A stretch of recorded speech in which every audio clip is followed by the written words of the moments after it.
In this video, we're going to be looking at how to adjust the position, the number of buttons, the size of the buttons on an artist pad or on any of the other modes inside a Tablet Pro Studio. So what we're going to do is we're going to go to Edit Panel. With anything open here, when you click on Edit Panel and then you click on the Legacy Editor, it'll give you the option of editing the size, position, and number of buttons. So click on the editor here. This will open up the legacy editor. You'll notice that there are layout modes right here. If this is a little scrunched up here, you can expand this to full screen. Choose the drop down and choose the mode that you want to edit. So here we have the blender. You can see blender, the path up here, and the name of the file. And you can see it right here. Now what we're going to do is we're going to make this top section, we're going to make it a number pad. Now, big preview and small preview is going to expand or contract the menu. This is if it's floating. This is if it's docked. This is the typical normal way to use it. What we're going to do is we're going to make these buttons a little smaller and adjust their positions. Now just tap or click on one of the buttons and you can adjust these up or down.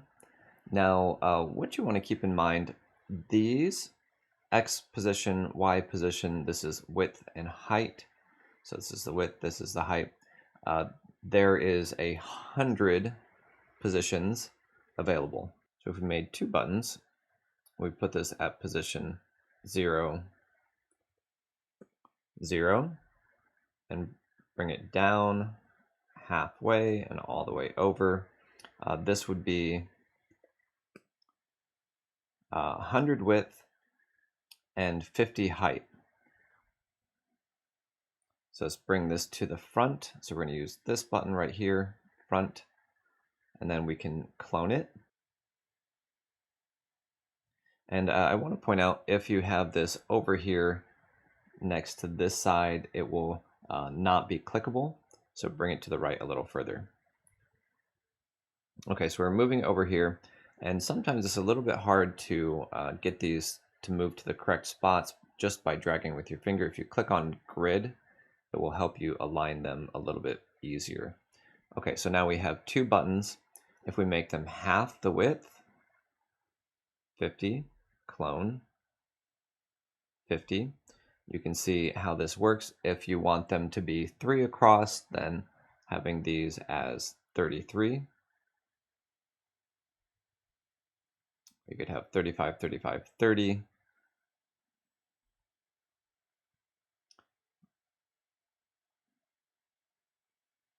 And as long as it equals 100 at the end, it's going to look nice. You can have them not match, it doesn't matter. That's totally fine. All right, so that's how that works, the math here. I don't recommend making buttons that are smaller than 5. Okay, so let's remove these. All right, so we're going to clone this. We're going to put this actually inside this grid. So the grid, you can choose different modes here. We're going to make this 5,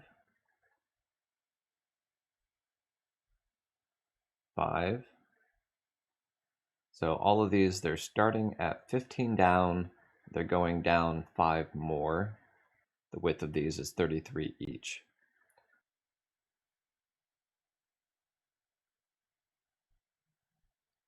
All right, so we're almost done. Let's change these so that these are 1 through 10. So I'm going to click 1, 2,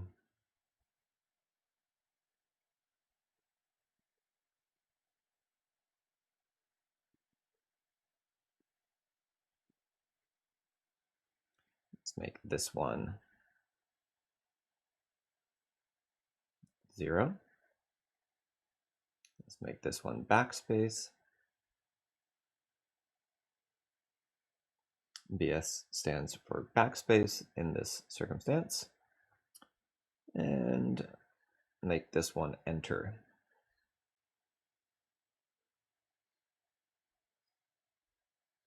Okay, we're not going to change any of these icons yet because it's easier to do in the regular editor.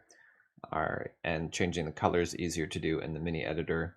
So we're going to leave this as it is, and we're going to choose Save.